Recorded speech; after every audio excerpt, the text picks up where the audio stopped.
Hey Deviants, it's Devii and welcome back to my channel. Now, let's talk cartoons. If you're new to my channel, hi, my name is Devii. This is my channel, Let's Talk Cartoons, where we do just that. We talk cartoons. So if by the end of this video you like what we do here, talking about cartoons and stuff, please be sure to subscribe and drop a like down below so we can know.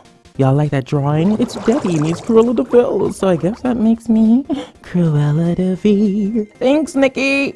You can find her at Imaginative Art on Twitter and Instagram. So I'll leave her links down below because I know y'all want to start her beautiful art, okay? Don't worry, I got you. So I didn't think it was possible, but season 2 somehow managed to be somewhat better than season 1, I'm not gonna lie. I made the mistake of not reviewing season 1, so yeah, I was not about to do that for season 2, no. If you got a favorite of the 2 seasons, let me know in this poll right up here, like magic, boop. So the theme of this season was family. It was everywhere, Carmen wondering about her parents and her past, Vile trying to fill the empty spot in their family, Shadow-san and his brother Hideo, and so much more. Speaking of Shadow-san, my gosh, did this man get a lot of development in this season. I wasn't sure we'd see him in season 2 till the last few episodes, but no. He was a prominent player. There was a time I didn't really trust him though, like when Carmen was sick and he had to do all the missions, and another time when he just wanted to listen in on one of Carmen's calls with the chief of A.C.M.E. He just seemed so shady, but by the end of season 2, I stopped questioning his loyalty 100%. Hearing his backstory and the whole thing with him and his brother was so freaking devastating. I was like, no, Hideo, that's your brother, man. Don't leave him on the floor like that. Oh, God. I mean, I understand his past actions were pretty messed up, but he changed. He's a changed man, I tell you, Hideo. I like how they used the swords to kind of represent their relationship. Like, once they were separated, both of them were separated. Once the swords were separated, the brothers were separated. It was some clever writing, and I kind of liked it. Speaking of the writing on the show, they came back with the fabulous puns this season, and I was living, darling. Please keep this going for the rest of the season. And while we're on the topic of writers and stuff, I just want to mention the animation was gorgeous as usual in this season. Sadly, some of the animators are coming out to say that they've worked on the show and the studio that does the animation, Top Draw Studios in Korea, does not pay them well, and it sucks. If that's true. A lot of people don't respect animators and the work that they do, but it's full time we stop that mess, you know what I mean? It's 2019 going on to 2020, come on people, step your game up. Top Draw Studios, get your life together, sweetie. Back to Shadow-san. I love seeing how he just embraced the change at the end and is just happy to be a part of the team. Looking like a dad in his new clothes, like, yes, Shadow-san, work it. Clothes continue to play a huge part in the series, so much so that they had a whole episode called The Fashionista Caper, and I was living for every moment. The only thing I didn't really love is how the episode referred to Fashion Week as Fashion Fest. If you're trying to teach the kids, you gotta make sure you get these things right, my friend. Heck, I even looked up the show because they've been on par with all the history and the knowledge in the show so far, so I had to look up Fashion Fest to make sure that I wasn't the one who got it wrong. But yeah, that's the only thing they kind of messed up for me, but it's water under the bridge because the rest of the episode was so flipping fantastic. Fantastically executed. Especially seeing my sassy, spoiled, fashion-savvy son made a return in this episode. Dash Haber, my boy, came in through and showed us his cool weapon hat blade thingy like one of those characters in Mortal Kombat. Yes, dude.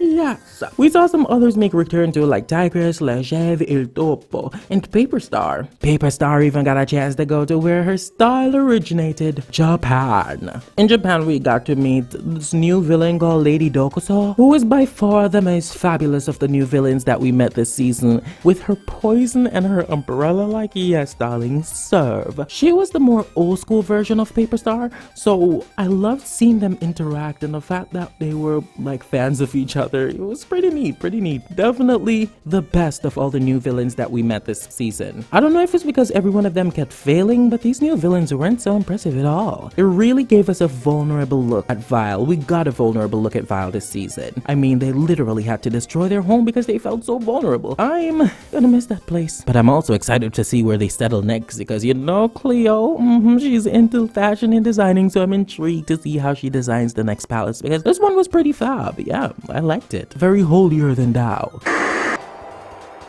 Farewell, sweet palace.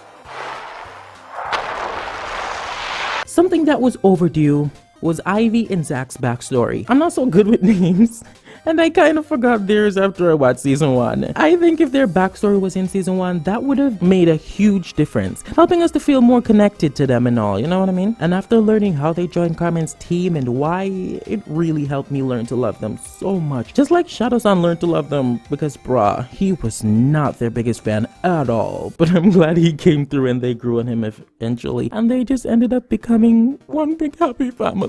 Someone who didn't start off too happy this season though was Agent Devii. If you watch my Easter egg video, you know I'm not the biggest fan of this guy, even though my friend TVC is.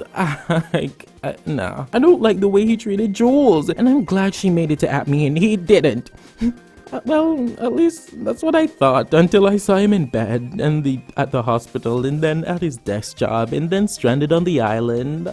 I guess I felt sorry for him, blah blah, whatever. But he still has some redemption to do before he's like good in my book, you know what I mean? I am, however, super happy for Jules though, darling. Like, yes, honey. Get it, girl. Looking good in your A.C.M.E suit, working for A.C.M.E in her new uniform and everything. I love how Jules now has this trust in Carmen Sandiego after teaming up with her in that episode. I'm intrigued to see where that will lead in season 3. And now that Devii is back on the team, he better not try to undermine her or else we're throwing hands, darling. I know he misses her too, which is honestly kinda cute since she misses him as well.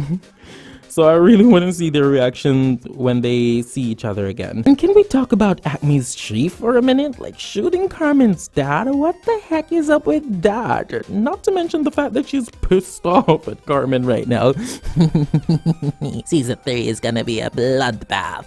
I'll make a separate video for my expectations of season 3 because I don't want this video to be like 20 minutes long. So be sure to look out for that. And if I've already made it by the time you're watching this, I will link it up in the top there like magic. You know how we do. In that video is where we'll go into a deeper dive of talking about Grayum. That's right, everybody's favorite Crackle. And I'm not a huge shipper, but seeing him and Carmen together this season was so cute.